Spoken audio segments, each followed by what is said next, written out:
Hello everyone, আশা করি সকলে ভালো আছো। সকলকে ওয়েলকাম জানিয়ে আজকে তোমাদের পোর্ট ব্লেয়ার টু চেন্নাই ট্যুরের সেকেন্ড পার্টে সকলকে ওয়েলকাম জানিয়ে আজকের ভিডিওটা শুরু করছি। আজকে তোমাদের দেখাবো বর্ষার সময় আন্দামানটা আকাশ থেকে দেখতে ঠিক কেমন লাগে।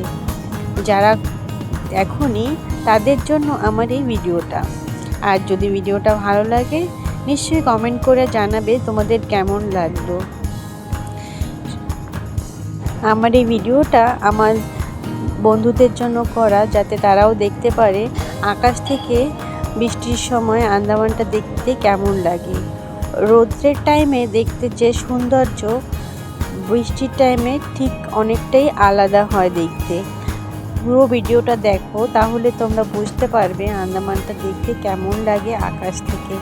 এখানে আমাদের ফ্লাইটটা এখন আকাশে উঠতে শুরু করেছে।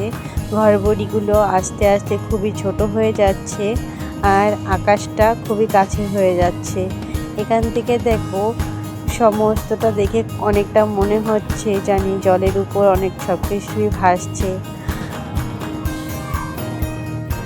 যেহেতু বেশ কিছুদিন থেকে আন্দামানে প্রচণ্ড বৃষ্টি হচ্ছে, লাগাতার বৃষ্টি হচ্ছে, তার জন্য দেখলে মনে হচ্ছে জানি সমস্তটা বন্যায় ডুবে গেছে।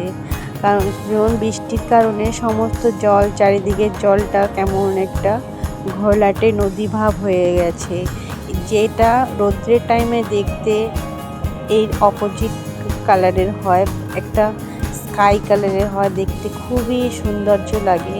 যেটা এখন দেখে মনে হচ্ছে জানি আন্দামানটা হয়তো বন্যায় ডুবে গেছে। কার কেমন মনে হচ্ছে আমাকে কমেন্টে জানাবে, তোমাদের দেখে কেমন লাগছে। ফুল ভিডিওটা এনজয় করো। আর আগামীতে আমি তোমাদের সাথে শেয়ার করব আমরা চেন্নাইতে পৌঁছে সেখানে কি করলাম, কেমন থাকলো আমাদের পোর্ট ব্লেয়ার টু চেন্নাইয়ের এই যাত্রাপথ। আগামী ভিডিওটা দেখার জন্য আপনাদের সকলকে অনুরোধ রইল। আশা করছি ভিডিওটা তোমাদের ভালো লেগেছে। যদি ভালো লাগে আমাকে একটা কমেন্ট আর লাইক করে পাশে থাকবেন, তাহলে আমি বুঝতে পারবো আপনাদের কেমন লাগছে আমার ভিডিওগুলি। আর এতটা সময় আমার সাথে থাকার জন্য আপনাদের সকলকে ধন্যবাদ।